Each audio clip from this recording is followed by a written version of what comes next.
Mungkin pernah dengar dulu kasus tawuran tahun 91 tuh 6 bulan tidak pernah berhenti tuh tawuran. Nah kita tuh udah pimpin tuh masa di sana. Kita berpikir begini, semua kita boleh nyana mau apa. Tapi ya ketika kita dapat tentang Yesus itu damai sejahtera itu berkat yang luar biasa. Karena ingat baik-baik, lakukan yang benar, berkenan dan sempurna. Ada banyak orang lakukan benar, kelihatan benar tapi tidak berkenan.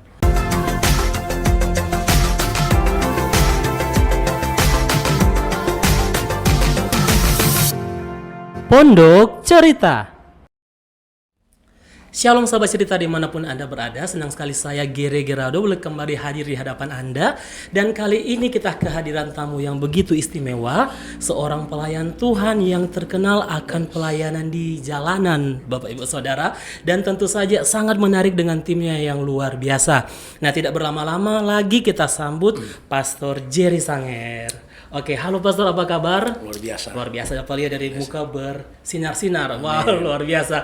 Amin. Oke, nah Pastor, senang sekali Pastor boleh hadir di sini. Gary melihat pelayanan Pastor yang luar biasa. Tapi Iya, sebelum Tuhan. itu, Pastor Gary mau tanya dulu nih. Kan namanya Pastor Jerry Sanger. Iya. Nah, ini kan ada sama nama dengan salah satu daerah di kepulauan. Mau tanya apakah Pastor asli dari Sanger atau orang mana, Pastor? Oke, begini, Fam Sanger itu asli Minahasa. Oke. Asli Minahasa, lebih khususnya lagi di daerah namanya Desa Paso. Oh, Desa Paso. Jadi sebetulnya kan Sanger itu bukan Sanger kok, DP nama Sangihe. Ah, Jadi iya. jadi dikasih bilang Sanger. Jadi benar Fam itu kan. Oke. Jadi Fam Sanger itu asli dari Minahasa. Minahasa, oke. Asalnya asli dari daerah Paso, Desa Paso. Dari Paso. Oke, Kalau kalau dari pulau sana kan Pulau Sangihe, Sangihe. bukan Sanger. Iya. Kalaupun Sanger, Sangir. Sangir, betul I sekali. bukan Jadi terjawab selama ini penasaran saya. Saya pikir wah orang Sangir seperti itu. Ternyata asli orang Minahasa. Iya. Ya, oke, luar biasa sekali. Nah, Pastor, Gary melihat pelayanan Pastor yang luar biasa selama ini dengan salah satu tim yaitu namanya Raja Wali ya, Pastor. Iya, Raja Tim Wali. Raja Wali. Tim Raja Wali ini Gary lihat bergerak di pelayanan jalanan, Iya. masuk ke pasar-pasar buat KKR di sana. Nah, Pastor, pertanyaan Gary, kapan sebenarnya tim Raja Wali ini terbentuk dan apa sih yang melandasi Pastor membuat tim ini? Oke, baik. Sebelumnya mungkin yang kita mau jelaskan adalah dasar panggilan kita dulu mungkin barangkali ya. Iya, betul. Artinya dasar panggilan kita bagaimana kita bisa bertobat dulu karena latar belakang kita kan dari preman. Wow. Artinya dari kehidupan yang keras, kehidupan yang artinya kehidupan yang tidak punya tujuan yang jelas lah. Oke, singkat cerita, kalau mau bahas itu kan lama tuh, mau mundur ke belakang tentang dunia preman lama. Tahun 97 saya ditangkap Tuhan, maksudnya masuk dalam kehidupan yang baru. Tahun 97 dan dari pertobatan itu dibentuklah oleh Tuhan. Bagaimana kita ini yang pasti pesan ini bisa kita tangkap, bagaimana kehidupan kita yang lama itu diubah jadi baru. Setelah jadi baru, bagaimana kita menjalani hidup yang baru untuk tidak senantiasa gagal. Karena Alkitab katakan ketika engkau hidup di dalam Tuhan, jadi manusia baru, maka engkau akan menghadapi yang namanya peperangan hidup. Nah, dalam peperangan itu, kita memiliki lawan. Kalau dulu kita masih dunia lama, belum bertobat, ya hidup kita kan dikuasai oleh setan. Ya, betul sekali. Tidak punya lawan berarti kan setan menguasai hidup kita, melakukan semua keinginan daripada iblis dari keduniaan kita. Waktu kita hidup baru, berarti lawan kita si setan itu yang betul mau mempengaruhi kita gagal lagi. Nah, sebetulnya sih peperangan yang luar biasa itu saat engkau hidup dalam kehidupan yang baru. Karena bagaimana kita mau bertanding, berperang dalam perjuangan hidup untuk tidak kalah dengan pengaruh setan dan kita gagal. Karena kan bukan sedikit orang yang bertobat mengawali dengan kehidupan yang benar, tapi mengakhiri dengan kehidupan yang gagal. Artinya kita punya teman-teman juga banyak yang bertobat preman, 1, 2, 3 tahun mungkin masih berapi-api, tapi 4 tahun kemudian sudah berasap-asap.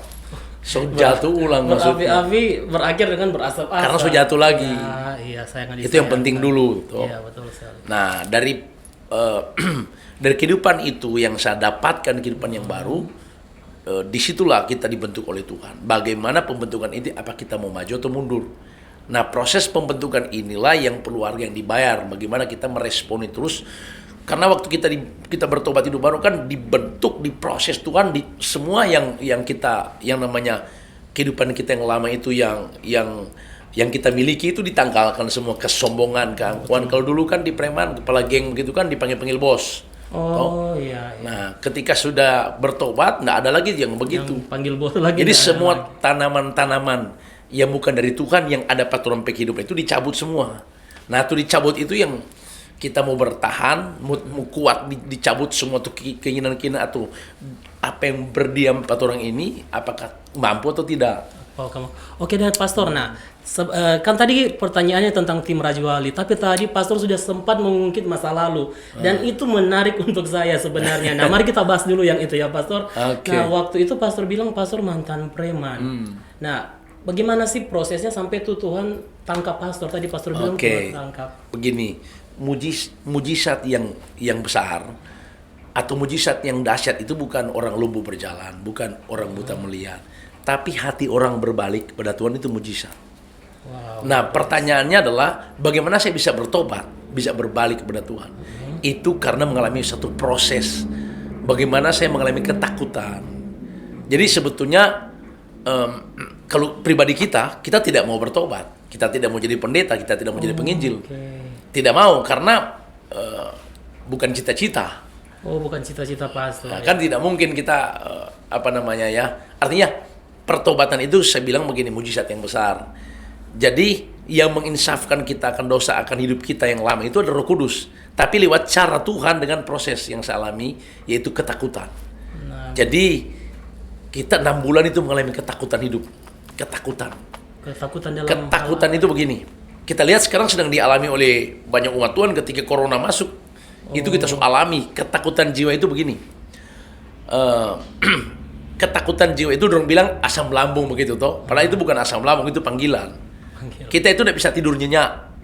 Tiap hari ketakutan. Jantung berdebar, periksa ke dokter berkali-kali, tidak ada penyakit. Tapi tidak bisa naik di mobil cepat, tidak bisa di ruang gelap. Bukan takut setan, bukan. Itu jiwa mengalami ketakutan. Jadi kita sering bilang ya, kalau ada di antara saudara yang menyaksikan kalau sedang mengalami penyakit begini, mesti cepat bertobat. Kayak ini penyakit panggilan ini. Kita bertahan 6 bulan, itu hancur-hancuran, balik ke rumah sakit. Dokter bilang kamu tidak ada sakit, tapi itu kegoncangan, ketakutan itu luar biasa. Itu jantung sebegini. Tapi berisi jantung tidak ada penyakit. Periksa tidak ada sakit. Tidak ada penyakit. Tapi itu penyakit itu kalau dia datang itu luar biasa. Memang luar biasa. Jantung berdebar, ketakutan, basuhan dingin, tidur tidak bisa nyenyak, lemah, mau mati nyenyak mau mati, mau hidup setengah mati. Itu luar biasa. Itu langsung selama 6 bulan kita alami. Dan 6 sudah bolak-balik. Tapi selama itu kita waktu selama mengalami keadaan itu, kita malu sekali panggil Tuhan, malu. Karena yang kita pikir tidak mungkin Tuhan mau dengar kita berdoa. Itu yang kita alami.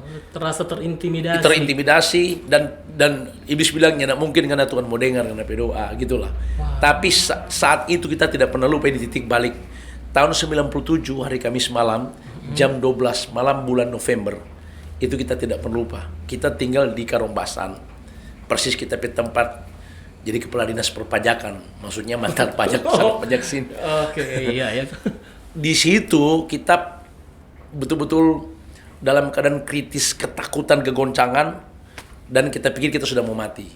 Nah, saat itulah kita berlutut dan menangis panggil Tuhan. Di situ pertama kali selama hidup kita tidak pernah panggil Tuhan dan menangis. Waktu kita menangis panggil Tuhan, yang kita minta pada Tuhan bukan sembuhkan kita ketakutan, sakit yang kita alami, tapi minta ampun Tuhan kita dosa. 1 jam kita berteriak memohon pengampunan, baru saya bisa merasakan ada damai sejahtera. Selama 28 tahun, kita tidak pernah mengalami arti kehidupan atau hidup yang sesungguhnya. Hidup yang sesungguhnya itu bukan kita bernafas seperti ini, bukan. Ketika damai sejahtera itu masuk. Jadi hubungan kita dengan surga terkoneksi, terhubung. Jadi kita pelajari begini, waktu kita belum mengaku dosa, belum bertobat, artinya di saat itu, hidup penuh dengan tekanan, ketakutan, tidak ada damai, dibelenggu oleh dosa, punya keperambaan, sakit-sakitan itu tiap hari, stres itu tiap hari. Tapi waktu titik balik, saya katakan tadi, kita datang pada Tuhan mengaku dosa, 1 jam kemudian, ini yang luar biasa. Tiba-tiba hati yang tidak ada damai, pikiran yang kacau tiba-tiba jadi tenang. Ada damai sejahtera masih. Jadi waktu kita alami damai sejahtera, kita 2 kali menangis. Menangis pertama, menangis memohon pengampunan dosa. Menangis kedua terharu. Karena selama hidup tidak pernah alami yang namanya damai sejahtera. Titik balik itu yang saya temukan, itulah namanya kehidupan. Terkoneksi dengan surga. Oke, dan sejak saat itu sampai Sejak sekarang. itu tahun 97 itu baru saya dapat firman Tuhan. Yeskiel 36 ayat 26. Aku akan beri kau hati yang baru dan pikiran yang baru, dan rohku akan kuberikan tinggal dalam batinmu, dan aku akan menjauhkan daripadamu hati yang keras. Kuberikan hati yang taat. Di situ kita mengalami kehidupan yang baru karena punya pikiran yang baru dan hati yang baru. Luar biasa sekali ya. Selama saya wawancara orang, cara Tuhan memanggil orang berbeda-beda. Tapi kali Beda-beda. ini agak unik ya. Kalau lain itu dari sakit, lain ditegur Tuhan. Tapi kalau pastor sendiri ketakutan yang luar biasa selama 6 bulan. 6 bulan itu luar biasa. Dan tidak ada sakit penyakit. Tidak ada sakit. Wow, ini salah satu cara Tuhan memanggil Itu panggilan orang ya. Tuhan yang ajaib. Kan tadi pastor bilang sempat rasa terintimidasi, tidak mau menyebut kata Tuhan. Takut, malu. Takut, malu. Memang pastor sejahat apa sih dulu? Kalau boleh tahu waktu masih menjadi preman ya. Begini. Boleh tidak? Satu Begini saja ya. Kalau preman sih banyak. Iya. Orang pencuri ayam bilang preman juga. Orang bapak curi ayam dapat tangka, preman. Bukan bekas. Sebenarnya preman itu adalah kehidupan yang terikat dengan kita kok begini. Jadi preman jadi nakal karena mempunyai alasan. Alasannya adalah punya dasar.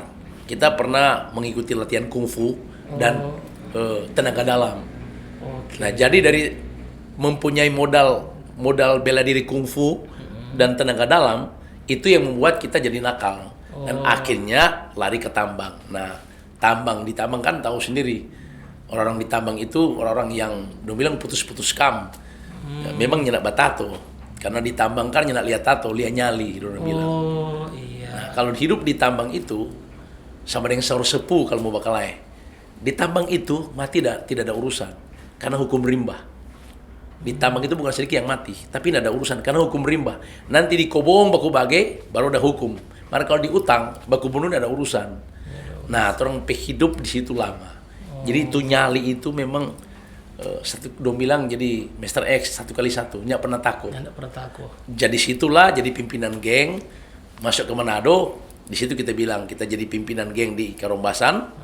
Mungkin pernah dengar dulu kasus tawuran tahun 91 tuh 6 bulan tidak pernah berhenti tuh tawuran.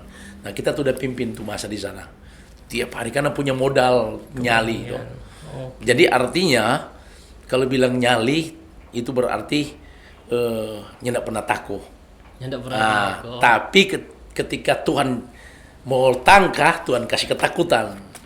Nah, itu yang memang siksanya luar biasa. Siksa, luar biasa. Ketakutan sangat menyiksa. Oke, sampai hari ini mungkin ada beberapa teman-teman kita yang dulu yang kenal kita, mungkin dorong sedikit percaya apa kita sudah bertobat. Kalau waktu 1-2 tahun kita bertobat, dorong bilangnya nak mungkin dia bertobat. Nah, iya, selalu orang selalu kasih taruhan kalau orang nakal bertobat. Nak mungkin 1 bulan lah, 1-2 iya. tahun. Tapi pastor akhirnya puji Tuhan bisa bertahan sampai sekarang. Iya, karena begini, artinya begini, kita berpikir begini, semua kita boleh nyenak mau apa. Tapi ya ketika kita dapat tentang Yesus itu damai sejahtera itu berkat yang luar biasa. Karena kita tidak mau kehilangan itu kehidupan itu damai di hati. Karena itu koneksi kita dengan Tuhan. Jadi kita sedikit singgung ya. Kita dipanggil Tuhan untuk pertama untuk hidup dalam damai. Ya. Karena Kolose 3:15 berkata, hendaklah damai sejahtera Kristus memerintah hati dan pikiranmu, karena untuk itu engkau dipanggil. Nah, kita tahu ayat ini benar sekali. Kenapa? Karena kita ini terkoneksi ketika ada damai di hati. Waktu belum ada damai, takut, goncang, gersang.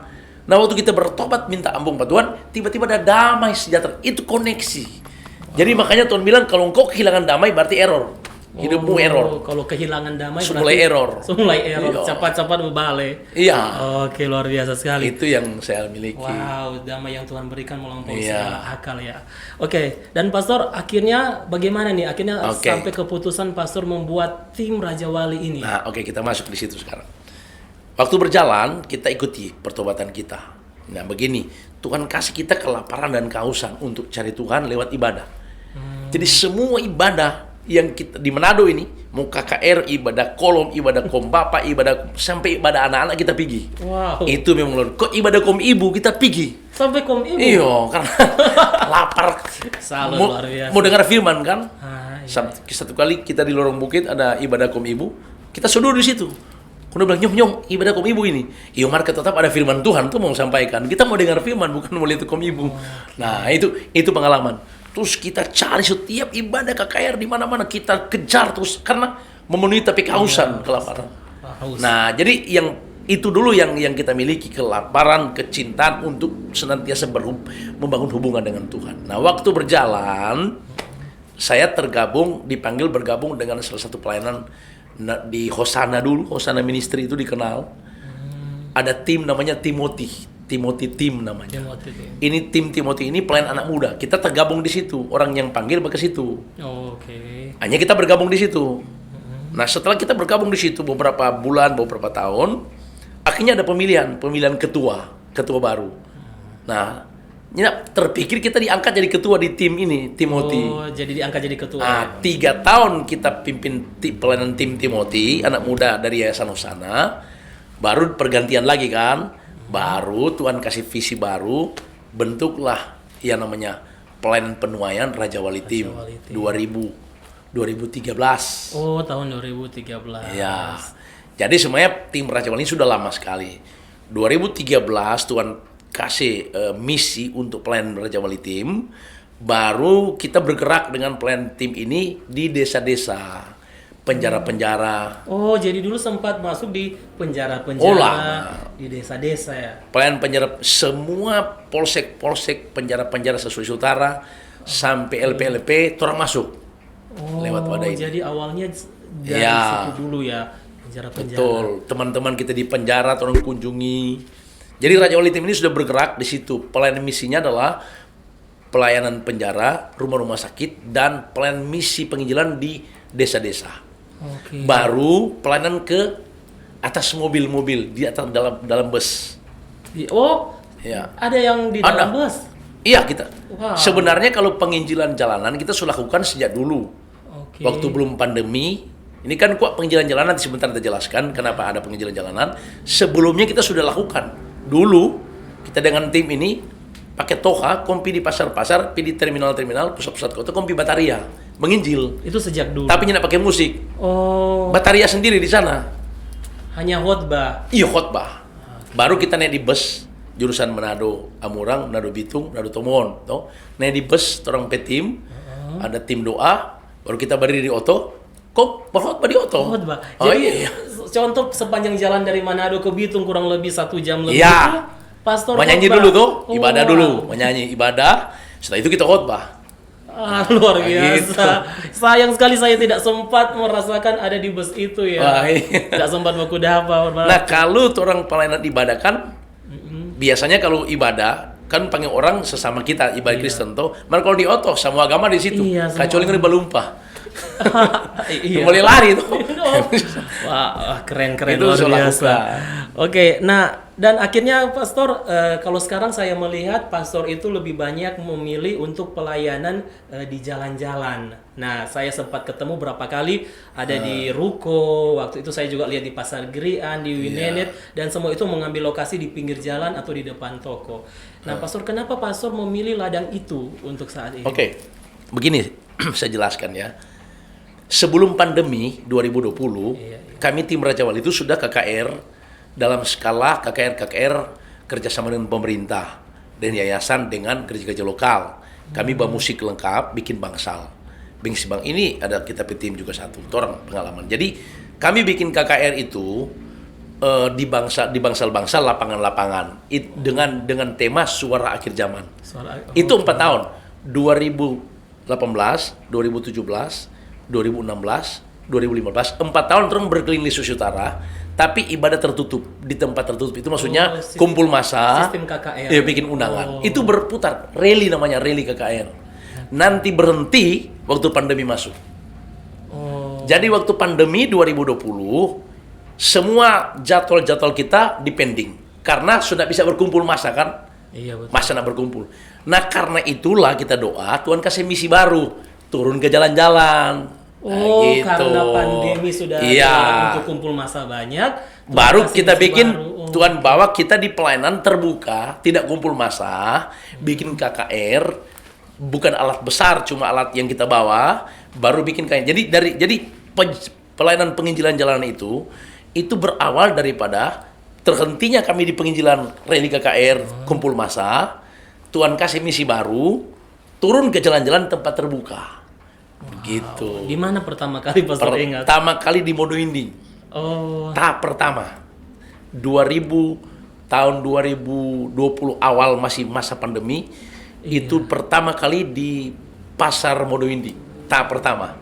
Tapi ada izin. Nah, sekarang kita mau cerita tentang izin. Waktu menghadap ke Polda, kita bilang, Pak, saya datang ke sini untuk mau minta izin. Izin apa? Izin pelayanan penginjilan. Dorang bilang begini, tidak mungkin. Instruksi Kapolri tidak mungkin mengizinkan memberikan izin apapun ketika masa pandemi. Minggu pertama kita pergi ditolak. Minggu kedua kita pergi lagi. Baru kita jelaskan, Pak, saya datang ke sini bukan saja meminta izin, tetapi untuk mendapatkan izin menginjil, tapi membantu program pemerintah untuk menyampaikan ke jalan-jalan itu tentang bahayanya COVID. Jadi mereka pikir, bagus. Jadi kami menjadi penyambung pemerintah, TNI Polri untuk sampaikan ini COVID berbahaya. Karena itu kita harus bla bla bla bla. Dan juga mau menyampaikan tentang Injil, firman Tuhan, kebenaran. Kenapa? Kita bilang kalau orang sudah beribadah, error semua. Gereja-gereja tidak bisa pakai. Orang sudah boleh beribadah. Nah kita bilang Daniel 11 ayat 31 digenapi. Tentaranya akan muncul, mereka menajiskan tempat kudus benteng itu, menghapuskan korban sehari-hari.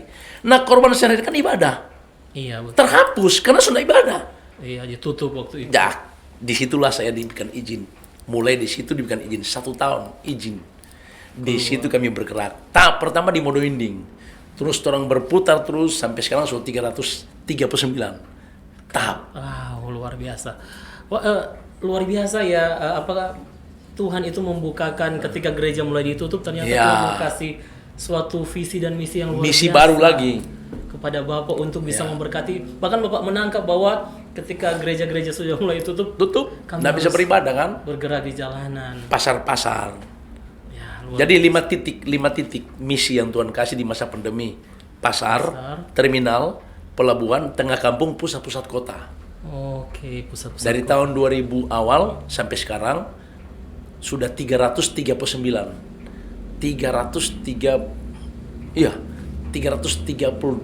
kali. 300. Wah, itu sudah sangat banyak. Kalau yang pertama Pak, dimulai dari berapa orang sih waktu itu? Atau sudah terbentuk. Kami tim ini kan sudah bergerak bertahun-tahun. Jadi sudah ada timnya. Tim Raja Wali ini. Jadi kami Raja Wali ini tim kan sudah bergerak dari dulu. Yang kita bilang 2018 sudah berkeliling toh. Iya. Tinggal sambung di penginjilan jalanan. Oke, berarti sudah full musik. Iya. Sudah ada WL. Sudah ada. Oke, bagaimana sih Pak rasanya memulai pertama di pasar itu? Mulai pertama itu karena ya puji Tuhan. Karena terus terbiasa tuh mental yang Tuhan bawa itu di pertama terus bergerak di awal-awal kita bilang tadi. Iya. So pernah bawa bataria dulu sendiri di oto. Jadi so terbiasa, bukan terbiasa kekuatan kita. Alkitab bilang kalau kita punya api dari surga, kalau api itu semuanya nyala terus, nggak bisa terhenti. Wow, luar biasa. Jadi itu roh keberanian itu sudah ada Tuhan kasih. Sudah. Nah, oke. Sekarang saya mau tanya nih Pak, respon orang-orang ketika Bapak pelayanan di jalan-jalan? Kan di jalan-jalan tidak semua yang siap, masyarakatnya tidak semua siap. Ada yang harus lewat saja, ada yang mungkin memiliki pandangan yang aneh, ada yang diberkati. Nah, bagaimana sih Pak Bapak lihat respon masyarakat? Ketika Tuhan bawa kita di misi ini, memang konsekuensinya adalah kami tidak kumpul massa. Tidak kumpul massa berarti kan tidak kumpul seperti awal-awal turun KKR kumpul massa, dorang fokus ibadah. Orang memang fokus cuma turun di jalan, lapas musik, bikin ibadah. Yang penting ada suara terdengar. Tapi biasanya ketika pandemi memang betul-betul tidak bisa beribadah, waktu turun-turun, semua orang pada konsentrasi nangis-nangis di jalan-jalan. Ya, betul. Itu respon mereka. Karena dorang kan tidak bisa beribadah. Lapar hausnya jemaat ketika tidak ada ibadah, ketika mereka lihat ada ibadah, datang di situ, nangis-nangis, sama-sama ibadah. Itu respon. Ya, kalau yang lalu lalang itu biasa. Biasa ya. Tapi kami banyak kali di pasar-pasar itu justru banyak respon dari agama-agama lain yang responnya bagus. Karena kami turun di jalan pertama tidak menjadikan agama, tidak menjadikan denominasi yang lain. Yang pasti di sana membawa kabar sukacita, memberitahukan tentang kenapa ini COVID ini bisa ada dan bahaya COVID apa dan kenapa orang bisa banyak yang mati karena iman semulai goyah, imun so turun. Ya, itu membuat orang ketakutan. Ketakutannya itu membuat kita bilang sebetulnya virus ini virus biasa. Tapi roh ketakutan yang masuk membuat orang itu takut. Akhirnya mati, banyak yang mati. Karena ketakutan kan menggoncangkan diri. Kita pernah alami itu ketakutan itu. Jadi kalau yang hidup dengan Tuhan, kalau ketakutan itu banyak orang mati karena ketakutan.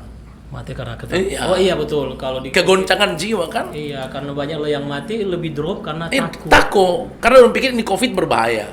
Ketika sudah dideteksi, oh positif, sudah, berpikir dia. Nah yang lebih banyak orang mati apa? Kita kasih contoh, orang kalau masuk rumah sakit, terompe keluarganya nak kunjungi, terong marah-marah toh, stres nak kunjungi. Nah kedua, kalau terong di rumah sakit, kalau cuma terong sendiri, saya bilang, stres. Nah kalau bilang kalau COVID, dong pise kurung, memang cuma dah lihat tuh beton putih, makanya cepat orang drop, stres banget ya mati. Apalagi kalau ada yang di samping udah meninggal, itu pasti drop. Ya, tapi puji Tuhan kan orang di live di YouTube, Facebook, ketika kan banyak sekali yang lihat di negara-negara lain nggak bisa ibadah di Indonesia. Nah banyak yang sudah terpapar virus itu ketika dong saksikan, dikuatkan, dong lihat ada ibadah ini. Nah, dikuatkan. Jadi banyak yang dibangun, banyak yang disembuhkan, banyak yang dipulihkan. Itu kalau yang lewat online. Tapi kalau di jalan-jalan itu banyak juga respon. Tapi tantangan-tantangan itu bukan sedikit orang. Banyak kali mau bakal ada yang mandor pas. Nah iya, ini yang saya ingin tanyakan. Kan tadi responnya yang positif. Iya positif. Kalau yang respon negatif itu gimana? Negatif Pak? Itu biasanya kalau kita lihat ya, justru banyak yang di tengah kampung. Yang respon yang negatifnya begini. Ya biasa kan, kita mesti perlu tahu bahwa ini Kristen ini kan ada macam-macam tuh. Ada yang sarkikos, psikikos, pneumatikos. Artinya Kristen tetapi agami yang kuat, agamawi kuat. Nah, orang pikir kalau suatu jalan ini kan ibadahnya ini berarti kan semodel ya karismatik lah begitu. Betul. Nah, kalau sudah begini sebuah peperangan. Iya. Contohnya saya bilang baru-baru ada orang mabuk bisa berhenti. Itu kan nyana gampang ya. Ternyata di balik dari itu biasa. Orang Farisi, kaum Farisi yang istilahnya tidak senang dengan pekerjaan-pekerjaan yang model begini, mereka coba mau menggeser dengan cara mereka kirim orang bola, toh. Tapi itu biasa, itu menurut orang itu biasa, ya. Oke, cara Bapak menanggulangi semua itu? Cara Tuhan semua bisa terjadi. Karena kalau cara kami, nah teman-teman yang ikut kan semua preman mantan-mantan napi. Yes. Nah kalau orang yang kuat roh ini. Salah satunya ada. Semua kubagi di situ, nyenak semua viral ini. Tim Raja Wali masuk penjara, masuk Bekalai di jalan. Waduh. Karena di belakang juga pasukan kuat yang ternyata. Kuat dorang ini trompet tim ini kan mantan preman semua. Iya. Tapi mantan preman bukan preman biasa, pernah napi, mantan napi semua. Ada masuk penjara 18 tahun, ada 7 tahun. Tapi dorang semua ini yang kita tim ini, puji Tuhan dorang satu gen itu maksudnya kita pernah lain di penjara. Jadi kita anak rohani semua. Wow. Jadi satu gen tuh orang. Jadi kita anak rohani dong. Tapi selama bertobat. Jadi. Oke, saya salut sekali ya Bapak ini bisa menjaga tim Bapak untuk orang-orang yang pernah seperti itu. Gimana sih Bapak menjaga tim ini agar tetap di dalam Tuhan, tetap kompak? Padahal latar belakangnya kan tidak baik, bisa dibilang tidak baik dulunya. Kita pelajari begini ya. Ini penting buat kita harus menangkap ini. Kalau kita bertobat tanpa mentor pasti gagal. Bertobat tanpa mentor pasti Pasti gagal. gagal. Wow. Pertobatan kita kalau tidak ada orang yang tuntun, orang gembala ke, mentor penuntun, kakak rohani. Anak kecil kalau tidak ada orang tua tuntun, tidak mungkin dia bertumbuh baik, betul tidak? Kalau dia tidak ada pertumbuhan yang baik, jadi liar, ya kan?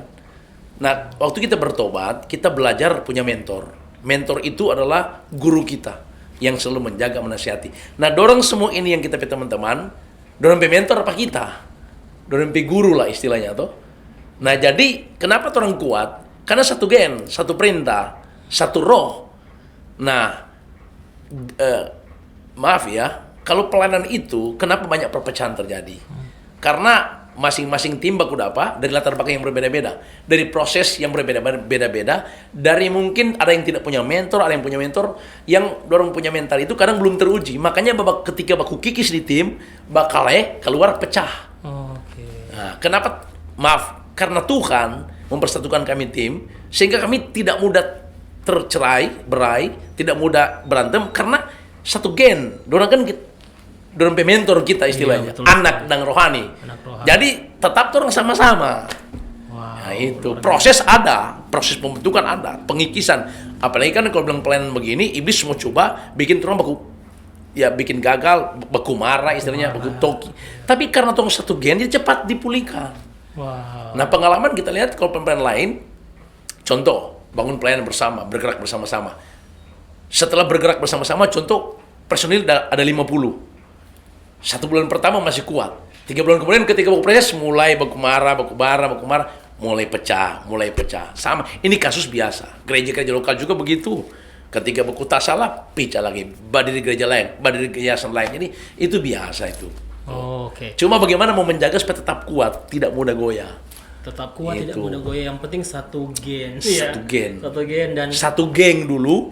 satu geng Oh, dulu. jadi satu gen. Kok jadi satu gen. Wah, luar biasa sekali. Dan yang paling penting itu harus ada mentor ketika Mentor. ada petobat baru. Iya. Wow. Nah, Pastor, saya mendengar kan Pastor pelayanannya begitu lama. Iya. Apalagi dengan tim Raja Wali ini dari 2013 Iya. sampai sekarang 2022. 22. Nah, Pastor bisa tanya enggak suka duka yang Pastor alami selama menjalani pelayanan ini? Kalau suka duka, yang pasti suka dan duka hampir sama. Suka dan duka. Tapi suka dan duka hampir sama. Tapi ada sukacita yang luar biasa. Ya toh? Begini, suka duka. Dukanya itu sebetulnya proses yang orang jalani begini. Contohnya begini. Kadang-kadang di dalam pelayanan kita kan sebagai ketua tim. Ada banyak orang pelayanan itu. Ya penting, kita penting butuh dana, ya kan? Iya, Penting. betul. Tapi kalau kita cari dana dulu, apalagi jalan proposal dulu, kamu bajalan, kamu pelayanan, itu yang kita pikir kehilangan misi.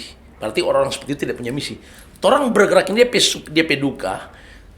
Ketika keluar bergerak, itu tidak punya uang sama sekali. Yang penting hati so bergerak. Dengan iman. Karena mujizat menyertai ketika orang action. Wow, iman. Nah, kita kasih contoh pelayanan di oto ini, di jalan, di atas mobil. Ketika kami tim ini dari Sario mau pergi di Malalayang ini toh, orang nyenda doi oto sama sekali, ndak doi oto, ndak mungkin mau berjalan kaki kan pergi Malalayang toh.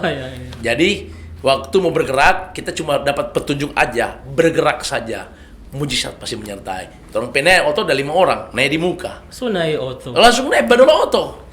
Padahal tidak ada. Ndak ada doi sama sekali. Wow. Nah sudah, tapi orangnya tidak bermotivasi Pak Sopir toh. Iya. Pe dulu di oto contoh, pe dulu di muka begini, langsung tiba-tiba kita tanya, Om, jam masuk gereja di mana? Hari Minggu jam masuk gereja. Oh, dia bilang ada biasa karena sibuk nggak masuk gereja. Baru sampaikan firman Tuhan. Tapi nggak motivasi. Memang mau menginjil di Pak Om ini toh. Iya. Nah kita sampaikan firman Tuhan, Pak, bukan bicara gereja tapi tentang Yesus itu luar biasa, bla bla. Nah sampai di terminal semua bayar toh. Dia peduka sebab pikir, oh Tuhan mau bayar bagaimana ini. Nah jadi sepura-pura, Om berapa Kang? Oh nggak usah bayar. Aduh itu firman tadi luar biasa, kita suka cita nggak usah bayar. Nah mujizat terjadi. Toh itu luar biasa. Serta monnya di bus 7 orang tuh berapa? Tanya berapa satu orang? Oh 7.500. Nah kali 5 tuh, nggak ada doi, naik jori oto. Nah itu mujizat so terjadi pertama, pasti Tuhan juga nyatakan mujizat. Jadi khotbah di bus 36 seat ini tuh. Sampai di terminal Amurang, so berhenti tuh oto tuh. Nah, tidak peduka sebab pikir mau bayar ini. Mau bayar. Nah, tiba-tiba itu 36 orang bilang begini, Pak sopir, itu tim ini nanti kita bayar. Satu bilang begitu. Kok satu bilang, nanti kita bayar, Pak. 36 orang ini tuh sopir ambil sama dompet doi. Kau dong kasih 4 orang. Diambil dikasih ke... Itu tuh luar biasa. Wow. Jadi kan ini 36 seat toh, 36 orang toh. Yang satu bilang, Pak sopir, itu tim ini nanti kita bayar dong pe frak toh. Sopir bilang, oh iya. Satu bilang, oh iya. Jadi itu 36 orang ini pedoi diambil semua. Dong bayarkan semua 4 orang. Oh dia kasih 4 orang tuh doi. Dia bilang, kenapa porngoni? Itu tuh Tuhan bicara luar biasa. Wah, keren ya. Nah, Luar biasa sekali. dari situ kita lihat memang Tuhan luar biasa. Setelah turun pelayanan jalanan ini, bukan sedikit uang keluar. Itu kita mesti sewa mobil. Kita mesti, ini saksi R7, Raja Wali 7. R7. Habis itu terus mesti makan. Semua bla bla itu semua kemudian setiap tahapan KKR itu satu tahap itu orang memerlukan dana 1 juta lebih, hampir 2 juta. Tapi kita so tahu tuh Tuhan bicara. Jadi setelah terus bergerak ada saja cara Tuhan, tetap semua terpenuhi. Sampai hari ini 339 tahap, orang tidak ada doi. Tapi itu mujizat Tuhan yang kasih itu luar biasa. Berjalan terus. Kalau orang mau pikir cari doi dulu kau melayani, itu hilang misi. Hilang misi. Hilang Wah. misi. Ya, yang saya biasa dengar itu mujizat yang besar-besar, Tuhan sediakan uang yang besar. Tapi baru kali ini saya dengar mujizat tidak ada doi, naik oto dengan iman dan akhirnya turun tidak bayar. Nah, DP duka itu tuh, Iya. DP sukacita tuh orang bayar akang. Jadi Orang duka bayar. dan si sukacita. Wah, kalau Bapak sih di depan pasti luar biasa. Kalau di belakang, kalau saya yang di belakang bersuara dingin itu, Pak. Uang bayar bagaimana? Jadi Tapi begini, luar biasa. kalau orang menjalankan misi yang benar dari Tuhan, Tuhan pasti bertanggung jawab. Tapi kalau jalankan misi bukan dari Tuhan dan bukan petunjuk Tuhan, keluar doi Tuhan tidak ganti. Oke, jadi Itu kita berprinsip. Kalau berdasarkan apa yang Tuhan Kalau mau, Tuhan kalau orang lakukan ini berdasarkan misi yang benar, yang benar. orang lakukan, itu urusan Tuhan, Tuhan pasti sediakan. Tapi kalau orang lakukan itu orang mau sendiri, Tuhan tidak mau ganti. Karena ingat baik-baik, lakukan yang benar, berkenan dan sempurna. Kalau lakukan, banyak orang lakukan yang benar, tapi tidak berkenan. Betul enggak? Lakukan yang benar, tapi tidak berkenan. Yang harus kita lakukan benar, berkenan, sempurna. Ada banyak orang lakukan benar, kelihatan benar, tapi tidak berkenan. Oh, Kita kasih contoh. Mau pergi masuk gereja toh, iya. dia cuma kirim juga DP doi persembahan. Kita nak mau masuk gereja, yang penting persembahan sudah pergi. Dapat lihat benar tuh. Iya, dapat lihat Padahal tidak berkenan itu. Cuma persembahan tuh udah pergi dia nak pergi. orang yang Ini tidak pergi. contoh. Wow. Jadi lakukan yang benar dulu, baru berkenan, Dan sempurna. sempurna. Wow, keren sekali. Iya. Nah, Pak, Bapak pernah capek tidak pelayanan? Oke, kita mau jelaskan lagi. Ini R7 selalu jadi saksi. R7. Kita setiap hari khotbah. Pagi kadang berteriak di pasar toh. Iya. Sorenya ulang lagi. Nah, ini kemuliaan hanya begituan. Orang tanya begini, itu suara dari mana? Kok bisa hilang-hilang? Iya, betul. Kok kenapa nak capek? Nah, ini rahasia. Tuhan Yesus luar biasa. Tuhan ajar kita untuk membentuk manusia roh supaya terompe roh kuat. Itu bangun dengan manusia roh dengan doa puasa. Oke. Doa puasa. Doa puasa. Kita tahun 2000 itu diajar Tuhan berdoa berpuasa. Tidak pernah makan siang, cuma malam makan. Jadi buka tutup tiap hari.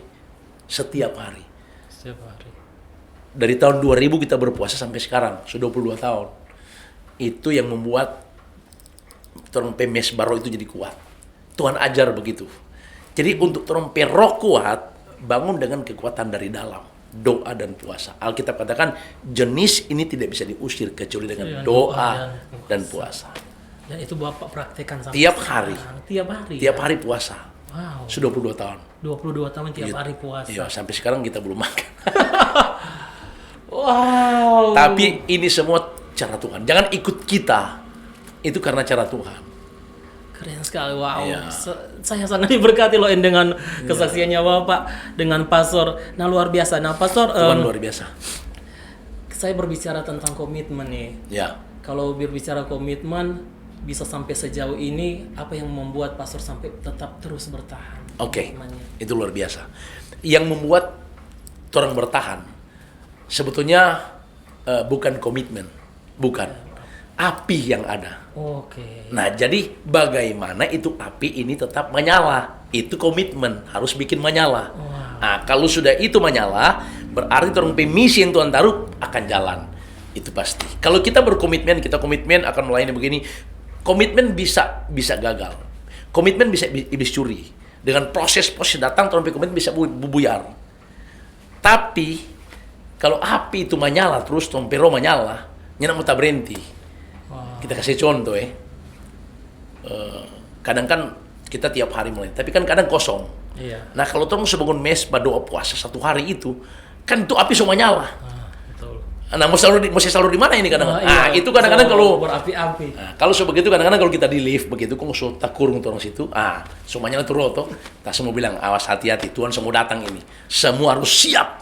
Semua ngijil di lift itu roh semua nyala tuh, itu contoh. Jadi nyak berhenti itu roh.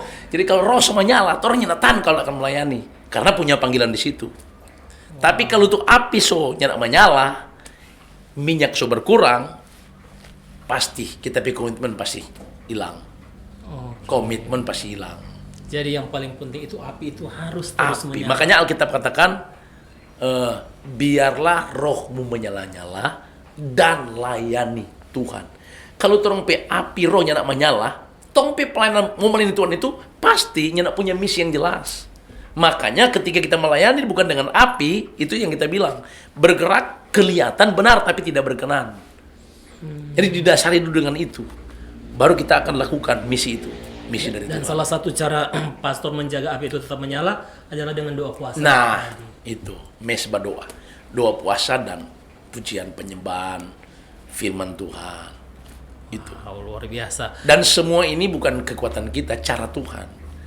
Makanya saya bilang kekristenan itu kan bukan sekedar Kristen, tapi pertanyaannya apakah hidupmu dalam tawanan roh atau tidak? Karena hidup kita kan adalah dimensi, adalah kehidupan kita itu ada pada dimensi memiliki Roh Kudus, dituntun dipimpin oleh Roh Kudus, ditawan oleh Roh Kudus. Nah, kalau kita masih sekedar memiliki Roh Kudus, belum dipimpin, nah itu kadang-kadang kita maunya kita. Mau sendiri. Nggak mau dituntun oleh pimpinan Roh Kudus, nggak mau. Dituntun nggak mau. Nah, kalau kita sudah ada pada tawanan, berarti Alkitab katakan kehidupanmu itu bukan lagi dalam tawanan keinginanmu, apalagi keinginan daging, tapi dalam tawanan roh. Yang kita lakukan semua untuk kemuliaan nama Tuhan. Nah, disitulah Alkitab katakan, bukan lagi kamu yang hidup, tapi Kristus yang memerintah. Makanya kalau sudah dalam tawanan roh itu, ini kadang-kadang teman-teman kaget. Dong tanya R1 kan, R1 maksudnya Raja Wali 1, Raja Wali 2. Dong tanya begini, R1 jadwal di mana? Kita bilang tunggu Jo, tiba-tiba sudah jadwal KKR di sini. Itu karena tawanan. Dan bading begini tiba-tiba sudah perintah sana. Wow. Jadi sahabat cinta harus sampai ditawan oleh Roh Kudus. Jangan hanya sampai memiliki tapi harus sampai memimpin, dipimpin, tapi ditawan. Tapi harus sampai ditawan. Ditawan itu berarti keinginan kita itu tidak ada lagi. Ya. Itu cuma ada keinginan dari roh. Makanya ada ayat yang bilang aku bukanlah aku lagi tapi Kristus. Jadi Alkitab bilang bukan aku lagi yang hidup itu bukan asal bukan aku yang hidup tapi Kristus. Tunggu dulu. Bukan lagi aku tapi hidup dalam daging, itu bukan lagi Kristus yang hidup itu dalam hidup kita. Itu cuma firman. Orang kan berkata, "Oh puji Tuhan, bukan lagi aku yang hidup tapi Kristus." Pertanyaannya, sampai di mana Kristus memerintah hidupmu? Sampai di mana engkau dipimpin, dituntun, ditawan oleh Roh Kudus? Ya kan? Wow, begitu. Luar biasa. Nah, Pastor, yang ingin saya tanyakan, kita akan segera mengakhiri semua ini. Tapi yang ingin saya tanyakan, apa sih impian Pastor ke depannya nanti untuk tim Raja Wali ini? Oke, itu luar biasa. Ini pertanyaan akhir yang luar biasa. Kedepannya buat kita, keinginan kita, ya sudah pasti harus sesuai dengan keinginan daripada Tuhan. Artinya kehendak Tuhanlah yang dinyatakan buat kita. Yang pasti keinginan kita itu adalah hanya menyelesaikan misi yang Tuhan perintahkan buat kita sebagai penginjil. Jadi begini, amanat agung adalah menuntaskan amanat agung dengan panggilan. Artinya begini, kadang orang berkata begini, bagaimana kita menuntaskan amanat agung? Itu harus sesuai panggilan. Nah, kita lihat begini, ada banyak orang salah mengambil jubah atau panggilan itu. Oh kita sih, ini ada aku lagi lain. Ini cuma saya contoh. Ada boleh tambah 3 kan? Boleh? Masih ada waktu ini? Iya boleh. Silakan. Nah, kita cuma mau kasih ilustrasi. Tambah 3 ya. Oke, luar biasa. Tadi ngomong-ngomong yang bilang R7 tadi, jadi sahabat cerita di sini juga ada salah satu tim dari Raja Wali, R7. namanya Riston. Ya. Riston ini sudah 2 kali pernah ada di sini. Iya, Jadi kalau mau Raja Wali cari juga tahu tentang Riston, silakan nonton kembali podcast sebelumnya. Iya, Ada betul, R7 ya. betul. Oke, silakan Pastor. Jadi gini, di dalam pelayanan kita, panggilan kita, Tuhan sudah memperlengkapi kita dengan karunia kan. Ya. Di Alkitab itu ada 21 karunia. Ada 9 karunia roh, 7 karunia motivasi, ada 5 karunia jawatan. Ini jawatan. Nah, penginjilan, kerasulan, kenabian, penginjilan, pengembalaan, dan guru. Nah, pelayanan 5 jawatan itu panggilan khusus. Itu adalah panggilan khusus. Bukan semua orang memiliki panggilan khusus seperti ini. Nah, yang jadi persoalan sekarang adalah ada banyak orang mau ada di panggilan ini tapi tidak dipilih oleh Tuhan, tidak dipanggil di sini. Alkitab bilang, bukan kamu yang pilih aku, tapi aku yang pilih kamu. Nah, kalau kita tidak tahu panggilan kita di sini, terus kita melayani, itu membuat kita kehilangan visi dan misi yang jelas. Jadi, pertanyaan tadi, bagaimana ke depan? Yeah. Orang tahu dulu panggilan kita, apakah betul-betul kita punya panggilan di 5 jawatan ini salah satunya, atau tidak? Kalau kita tahu panggilan kita, kita pertajam di mana kita dipanggil, kita diberikan jubah. Misalkan contoh kita diberikan jubah penginjilan, berarti ketika kita tahu panggilan kita penginjilan, tuntaskan jubah yang Tuhan berikan buat kita di misi ini, di panggilan kita, sesuai dengan kehendak daripada Tuhan, kemauannya Tuhan. Nah, kalau kita ada di misi, sesuai dengan misi yang Tuhan berikan di panggilan kita, pasti kita akan benar mencapai tujuan, karena Tuhan yang panggil kita untuk ada di misi ini. Tapi kalau kita dipanggil Tuhan di sini, terus kita ambil yang ini, pengembalaan contoh, makanya jangan heran kenapa banyak pengembalaan yang bubar dan berhasil, karena dia salah ambil jubah. Dan ini terjadi banyak di gereja lokal. Dia salah mengambil jubah. Alkitab bilang, bukan kamu yang pilih aku yang pilih kamu. Ini bicara panggilan.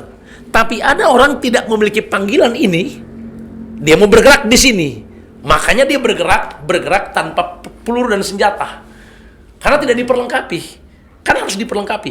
Tuhan memanggil kita untuk tujuan Tuhan, memperlengkapi kita untuk tujuan perang. Berarti kan dia perlengkapi kita semua ini untuk ini. Ya, betul. Nah, kalau kita tidak dipanggil ke situ, ngapain kita mesti memiliki baju perang, ya kan? Makanya saya bilang ada banyak orang keluar angkasa hanya nak pakai baju luar angkasa. Makanya ketika sana bawa belur di sana, karena tidak pakai baju luar angkasa, tidak sesuai dengan panggilan. Panggilan itu menentukan kita menuju ke sana untuk menuntaskan amanat agung. Saya boleh bertanya sedikit tentang ini ya. Bagaimana sih Pastor cara orang mengetahui panggilan? Nah, itu luar biasa. Dulu waktu kita masuk di pertobatan, kita pernah bingung. Bingung kita ini sebetulnya Tuhan kita mulai di mana? Nah, kita pernah ikut sekolah, mempertajam jawatan. Namanya pelayanan 5 jawatan. Jadi pernah sekolah dulu, dapat sertifikat untuk mempertajam panggilan. Panggilanmu di mana sebetulnya? Nah, jadi waktu kita ikut sekolah satu minggu itu pengajar-pengajarnya itu mempunyai jubah masing-masing. Jadi situ kita dapat sendiri. Oh, ternyata kita panggilannya di sini. Dengan cara apa? Kita mengisi kuesioner ya. Iya, isi. Itu sesuai dengan waktu kita isi. Kesimpulannya dapat dibawa. Oh, kita ini sama dengan kita pendirian. Oh, ini kok ternyata kita dipanggil dalam penginjilan. Gitu. Siap. Dapat di situ cara Tuhan. Setelah kita dapat di situ, kita pertajamlah jubah ini. Jadi jangan ambil jubah lain, jangan ambil. Anak orang sekarang lihat pengkhotbah, lihat KKR, oh pengkhotbah ini penginjil. Mau jadi seperti dia, jangan. Ada orang yang mau ikut yang dia, kita mau jadi seperti dia. Kalau kita berdoa untuk minta pengurapan panggilan atau pengurapan seperti dia, ambil. Tapi jangan paksa Tuhan mau bikin jadi samarin dia. Biarlah kehendak Tuhan dinyatakan buat kita sesuai panggilan kita, ya kan? Jadi bukan semua orang itu punya jubah yang sama, berbeda-beda. Tapi pun bukan berarti kita punya jubah ini kok kita hebat, tidak ada yang hebat. Kalaupun kita melayani di apa yang Tuhan percayakan, itu juga luar biasa. Yang penting untuk memuliakan Tuhan. Wow, yang penting itu semua untuk kemuliaan nama Tuhan. Oke, dan Pastor, dan yang paling terakhir, Mungkin Pastor bisa kasih pesan-pesan kepada sahabat cerita bagaimana supaya tetap mempertahankan diri untuk terus semangat melayani di dalam Tuhan. Silakan. Oke, baik.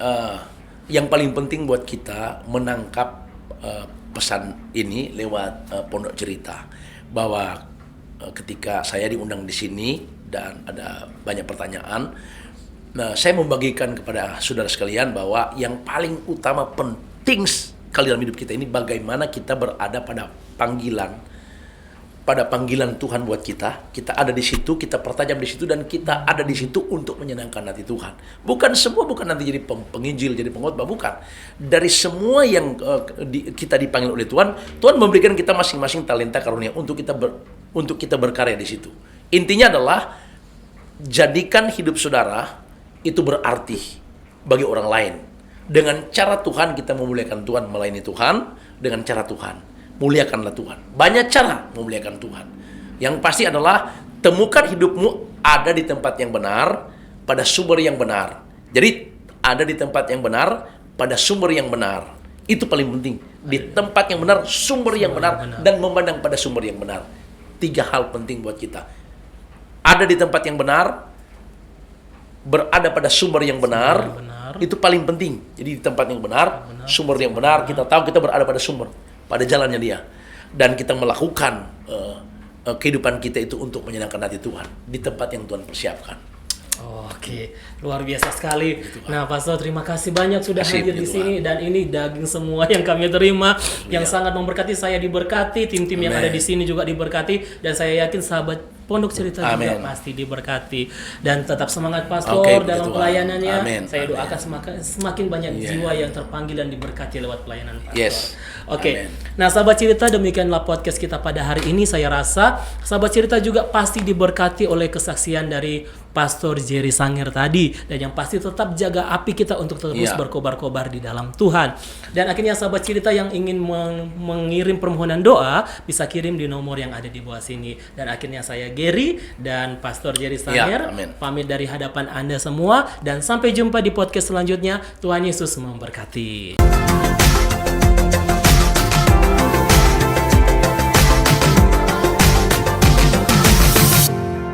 Pondok Cerita.